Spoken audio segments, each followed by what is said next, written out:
What's up everybody, this is part 3, so if you want to see parts 1 and 2, they're linked down below. Otherwise, we're gonna jump right back in. What might be the most impressive but expensive figure by Good Smile is this Ghost Bride by the artist Fuzi Choco. And like most ghosts, I was pretty skeptical, but Good Smile actually turned this illustration into a figure.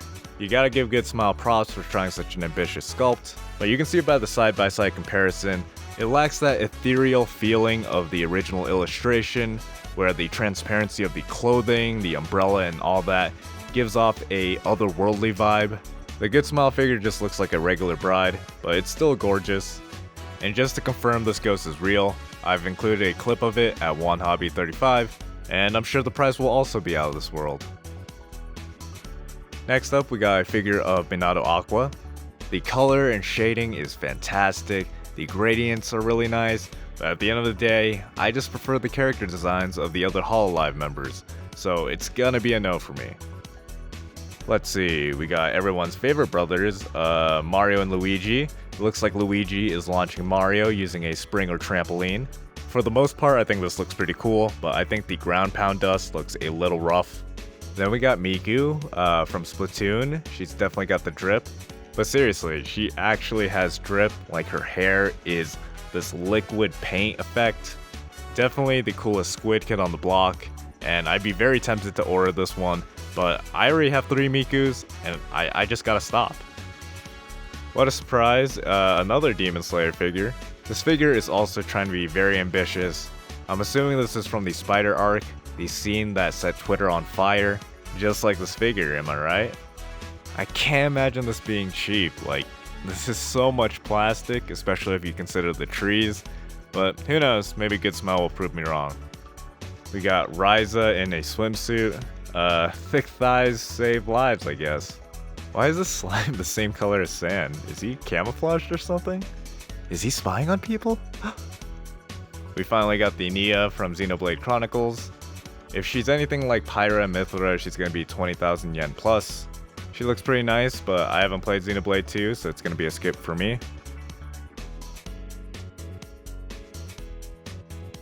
I'm gonna take a wild guess and say this is from Into the Spider-Verse. Miles has a nice butt. I like the jacket. I do think they could have done something cooler than the movie logo.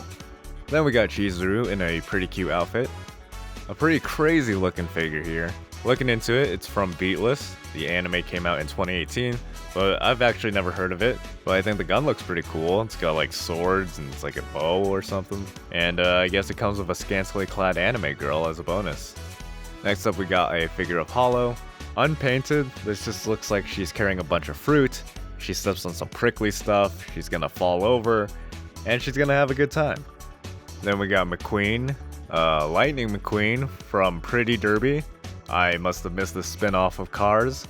This one actually looks pretty cute. We got a figure of Kyoka from Connect Princess Dive Re.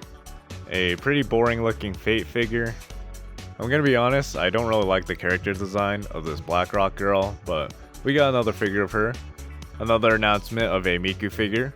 If they can nail the details on this outfit, I think this is gonna be a beautiful figure. You got the little flower patterns on the corset, the frills, even the blue part here has like all these like speckled colors, and add a nice shine on the chair, and I'm sure this is gonna be very tempting.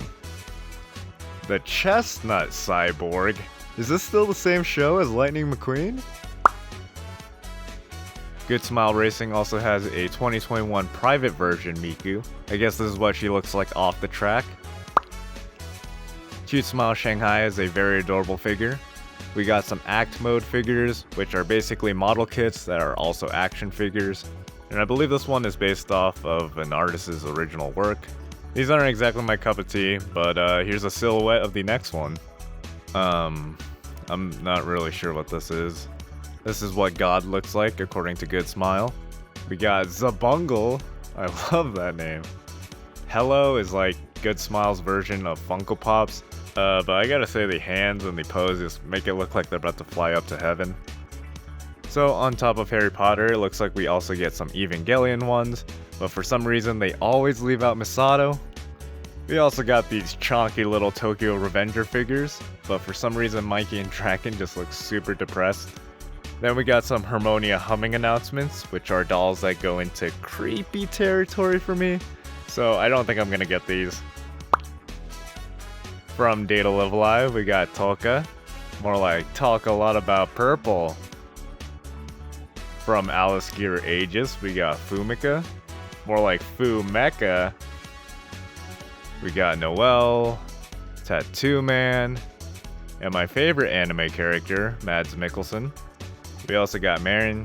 I still prefer the Pop Parade over the Figma. We got Mysterious Heroine X. I think I'm also gonna have to give this one an X.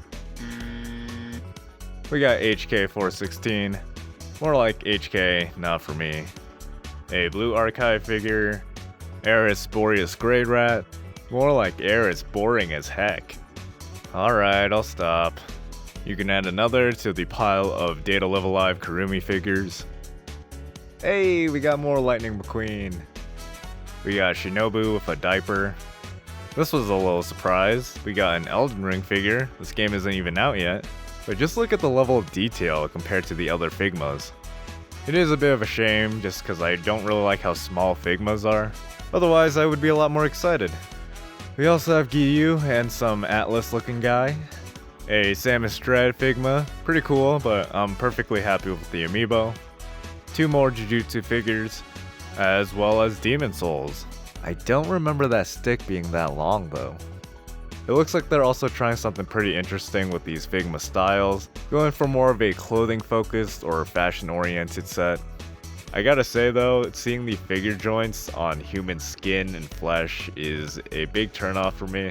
The second one does a better job of hiding it with the jacket, but I'm curious if these are gonna do well, especially if that jacket was real fur. Okay, I was wrong about this being fashion oriented. I don't know what girl is wearing high school tactical gear. We also got more Uma Musume Pretty Derby figures. Why is the one on the right so shiny? We got Fizzard, sounds like a good name for a soda pop. We got this acid trip of a Miku figure. I mean, the colors on this thing are wild, there's so many different textures and patterns, and this guitar is like absolutely absurd. Funny enough, this looks way less absurd than the Miku. We also got another VTuber figure of Sanatori. I'm sure this figure is going to be a massive overdose of pink, but I love all her little friends, I'm sure it's going to be cute. We have a Blue Archive figure with a massive gun. I guess that's what tipped over the traffic cone. I've certainly seen a lot of fan art of this character, so I'm sure this one will be popular. If it's not Lightning McQueen, I don't care. And then we have a 2010 Racing Miku. I still think the other designs are better. These are also made by Max Factory, but they're under the PLAMAX brand or whatever. I don't know how they're different from their other figures, but these posable ones just seem like higher quality, I guess.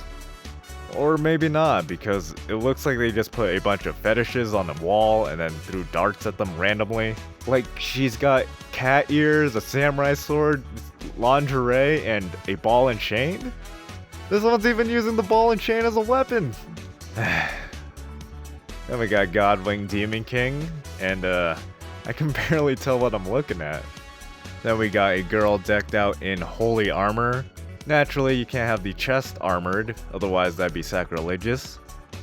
Huh.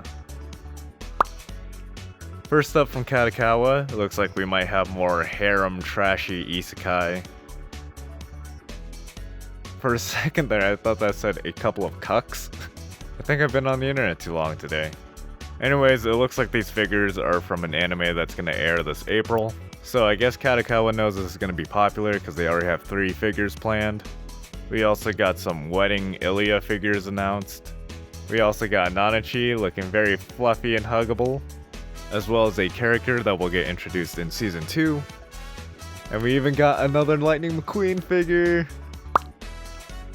From Phat Company, we have a Psychono figure looking very pretty, a Girls Frontline figure looking pretty big. We got a Danganronpa 3 figure.